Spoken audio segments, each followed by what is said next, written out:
Something I've thought about for some time as my career has progressed.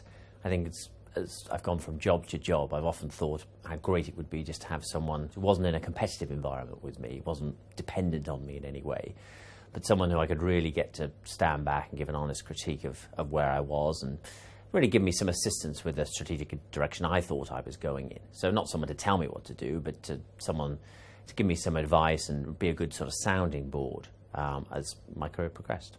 I've benefited in many ways from the basics of a CV, being able to understand how to make my CV more effective.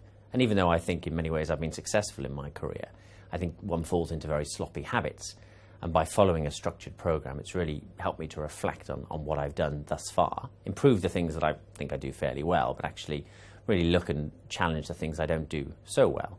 Not to be afraid maybe of some of the elements that I may have left off from pursuing and actually looking at them again. But basic advice from how better to speak to people, how better to network, to marketing letters, to really reconsider the things that maybe I thought were basic and natural to me, but actually I hadn't been looking at them in a wider, more effective way. So I think a vast number of ways really, but the effective communication, I think, within a structured program have been the key benefits for me.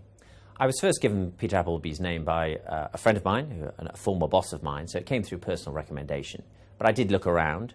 It's a new market to me, and I wanted to do a bit of research on it. But I met with Peter, was very impressed with his approach, and as we've gone on, I think my trust in him has been absolutely vindicated by the quality of the material, the way he takes a very personal interest in what you do. But for me in particular, the presentational materials, I think people live and die on that. It certainly has been a good choice from me.